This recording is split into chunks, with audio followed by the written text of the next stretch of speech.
नमस्कार मित्रों, स्वागत है हमारे यूट्यूब चैनल प्राचीन ज्ञान सही ज्ञान में। कुरुवंश के प्रथम पुरुष का नाम कुरु था। कुरु बड़े प्रतापी और बड़े तेजस्वी थे। उन्हीं के नाम पर कुरुवंश की शाखाएं निकली और विकसित हुई। एक से एक प्रतापी और तेजस्वी वीर कुरुवंश में पैदा हो चुके हैं। पांडवों और कौरवों ने भी कुरुवंश में ही जन्म धारण किया था। महाभारत का युद्ध भी कुरुवंशियों में ही हुआ था। किंतु कुरु कौन थे और उनका जन्म किसके द्वारा और कैसे हुआ था, वेद व्यास जी ने इस पर महाभारत में प्रकाश डाला है। हम यहाँ संक्षेप में उस कथा को सामने रख रहे हैं। कथा बड़ी रोचक और प्रेरणादायिनी है। अति प्राचीन काल में हस्तिनापुर में एक प्रतापी राजा राज करता था। उस राजा का नाम सौर था। वह सूर्य के समान तेजवान था और प्रजा का बड़ा पालक था। स्वयं कष्ट उठा लेता था, पर प्राण देकर भी प्रजा के कष्टों को दूर करता था। सौर सूर्यदेव का अनन्य भक्त था। वह प्रतिदिन बड़ी ही श्रद्धा के साथ सूर्यदेव की उपासना किया करता था। जब तक सूर्यदेव की उपासना नहीं कर लेता था, जल का एक घूंट भी कंठ के नीचे नहीं उतारता था। एक दिन संवरण एक पर्वत पर आखेट के लिए गया। जब वो हाथ में धनुष बाण लेकर पर्वत के ऊपर आखेट के लिए भ्रमण कर रहा था, तो उसे एक अति सुंदर युक्ति दिखाई पड़ी। वह युक्ति सुंदरता के सांचे में ढली हुई थी। उसके प्रत्येक अंग वो विधाता ने बड़ी ही रुचि के साथ संवार कर बनाया था। सौरण ने आज तक ऐसी स्त्री देखने की कौन कहे कल्पना तक नहीं की थी। सौरण स्त्री पर आकर्षित हो गया। सब कुछ भूलकर अपने आप को उस पे निछावर कर दिया। वह उसके पास जाकर त्रसित नेत्रों से उसकी ओर देखता हुआ बोला, तनवंगी, तुम कौन हो? तुम देवी हो, गंधर्व हो या किन्नरी हो? तुम्हें देखकर मेरा चित्त चंचल हो उठा। तुम मेरे साथ गंधर्व विवाह करके सुकोप भोग करो। पर युक्ति ने सौरण की बातों का कुछ भी उत्तर नहीं दिया। वो कुछ क्षणों तक सौरण की ओर देखती रही, फिर अदृश्य हो गई। युक्ति के अदृश्य हो जाने पर सौरण अत्यधिक व्याकुल हो गया। वो धनुष बाण फेंककर उन्मत्तों की भांति विलाप करने लगा। सुंदरी, तुम कहाँ चली गई? जिस प्रकार सूर्य के बिना कमल मुरझा जाता है और जिस प्रकार पानी के बिना पौधा सूख जाता है, उसी प्रकार तुम्हारे बिना मैं जीवित नहीं रख सकता। तुम्हारे सौंदर्य ने मेरे मन को चुरा लिया है। तुम प्रकट होकर मुझे बताओ कि तुम कौन हो और मैं तुम्हें किस प्रकार पा सकता हूँ। युक्ति पुनः प्रकट हुई। वो सौंदर्य की ओर देखती हुई बोली, राजन, मैं स्यों आप पर मुग्ध हूँ, पर मैं अपने पिता की आज्ञा के वश में हूँ। मैं सूर्य देव की छोटी पुत्री हूँ। मेरा नाम तप्ती है। जब तक मेरा पिता आज्ञा नहीं देंगे, मैं आपके साथ विवाह नहीं कर सकती। यदि आपको मुझे पाना है तो मेरे पिता को प्रसन्न कीजिए।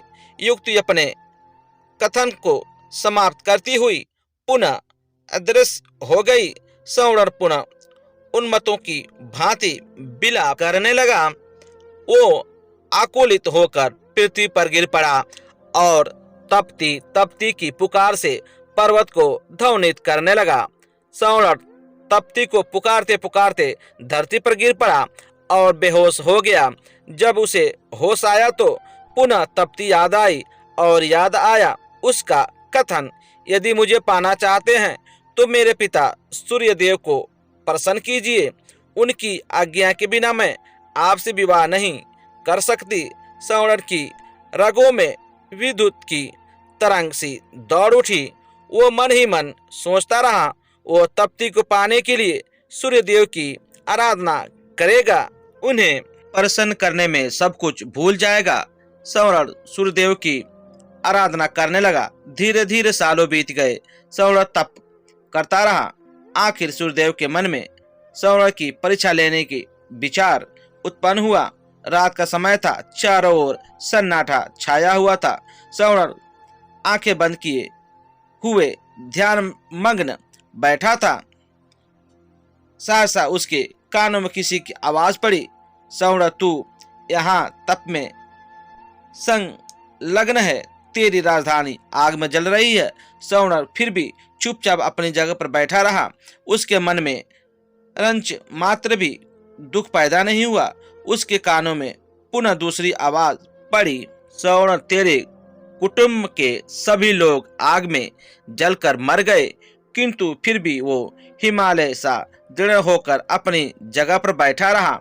उसके कानों में पुनः तीसरी बार कंठ स्वर पड़ा, सवर्ण तेरी प्रजा अकाल की आग में जलकर भस्म हो रही है। तेरे नाम को सुनकर लोग थू थू कर रहे हैं। फिर भी वो दृढ़ता पूर्वक तप में लगा रहा। उसकी दृढ़ता पर सूर्यदेव प्रसन्न हो उठे और उन्होंने प्रकट होकर कहा, सवर्ण मैं तुम्हारी दृढ़ता पर मुग्ध हूँ, बोल तुम्हें क्या चाहिए। सवर्ण सूर्यदेव को प्रणाम करता हुआ बोला, देव मुझे आपकी पुत्री तप्ती को छोड़कर और कुछ नहीं चाहिए। कृपया करके मुझे तप्ती को देकर मेरे जीवन को कृतार्थ कीजिए। सूर्यदेव ने प्रसन्नता की मुद्रा में उत्तर दिया, सवर्ण मैं सब कुछ जानता हूँ। तप्ती भी तुमसे प्रेम करती है। तप्ती तुम्हारी है। सूर्यदेव ने अपनी पुत्री तप्ती का सवर्ण के साथ विधिवत विवाह कर दिया। सवर्ण तप्ती को लेकर उसी पर्वत पर रहने लगा और राग रंग में अपनी प्रजा को भी भूल गया। उधर सवर्ण के राज में भीषण अकाल पैदा हुआ। धरती सूख गई। कुएं, तालाब और पेड़ पौधे भी सूख गए। प्रजा भूखे मरने लगी। लोग राज्य को छोड़कर दूसरे देशों में जाने लगे। किसी देश का राजा जब राग रंग में डूब जाता है तो उसकी प्रजा का यही हाल होता है। सवर्ण का मंत्री बड़ा बुद्धिमान और उदार हृदय का था। वह सवर्ण का पता लगाने के लिए निकला। वो घूमता घूमता उसी पर्वत पर पहुंचा जिस पर सवर्ण तप्ती के साथ निवास करता था। सवर्ण के साथ तप्ती को देखकर बुद्धिमान मंत्री समझ गया कि उसका राजा स्त्री के सुंदर जाल में फंसा हुआ है। मंत्री ने बड़े ही बुद्धिमानी के साथ काम किया। उसने सवर्ण को वासना के जाल से छुड़ाने के लिए अकाल की आग में जलते हुए मनुष्यों के चित्र बनवाए। वो उन चित्रों को लेकर सवर्ण के सामने उपस्थित हुआ। उसने सवर्ण से कहा, महाराज मैं आपको चित्र की एक पुस्तक भेंट करना चाहता हूँ। मंत्री ने चित्र की वो पुस्तक सवर्ण की ओर बढ़ा दी। सवर्ण पुस्तक के पन्ने उलट पलट कर देखने लगा। किसी पन्ने में मनुष्य पेड़ की पत्तियां खा रहे थे। किसी पन्ने में माताएं अपनी बच्चों को कुएं में फेंक रही थी। किसी पन्ने में भूखे मनुष्य जानवरों को कच्चा मांस खा रहे थे और किसी पन्ने में प्यासे मनुष्य हाथों में कीचड़ लेकर चाट रहे थे। सवर्ण चित्रों को देखकर गंभीरता के साथ बोला, ये किस राज्य की प्रजा का दृश्य है। मंत्री ने बहुत ही धीमे और प्रभावपूर्वक स्वर में उत्तर दिया, उस राजा का नाम सवर्ण है। यह सुनकर सवर्ण चकित हो उठा। वो विस्मय भरी दृष्टि से मंत्री की ओर देखने लगा। मंत्री पुनः अपने ढंग से बोला, मैं सच कह रहा हूँ महाराज, ये आपके ही प्रजा का दृश्य है। प्रजा भूखे मर रही है। चारों ओर हाहाकार मचा है। राज में न अन्न है न पानी है। धरती की छाती फट गई है। महाराज वृक्ष भी आपको पुकारते पुकारते सूख गए हैं। ये सुनकर सवर्ण का हृदय कांप उठा। वो उठकर खड़ा हो गया और बोला, मेरी प्रजा का ये हाल है और मैं यहाँ मद में पड़ा हुआ हूँ। मुझे धिक्कार है। मंत्री जी मैं आपका कृतज्ञ हूँ। आपने मुझे जगाकर बहुत अच्छा किया। सवर्ण तप्ती के साथ अपनी राजधानी पहुंचा। उसके राजधानी में पहुंचते ही जोरों की वर्षा हुई। सूखी हुई पृथ्वी हरियाली से ढक गई। अकाल दूर हो गया। प्रजा सुख और शांति के साथ जीवन व्यतीत करने लगी। वह श्रवण को परमात्मा और तप्ती को देवी मानकर दोनों की पूजा करने लगी। श्रवण और तप्ती से ही कुरु का जन्म हुआ था। कुरु भी अपने माता पिता के समान ही प्रतापी और पुण्यात्मा थे। युगों बीत गए हैं, किंतु आज भी घर घर में कुरु का नाम गूंज रहा है।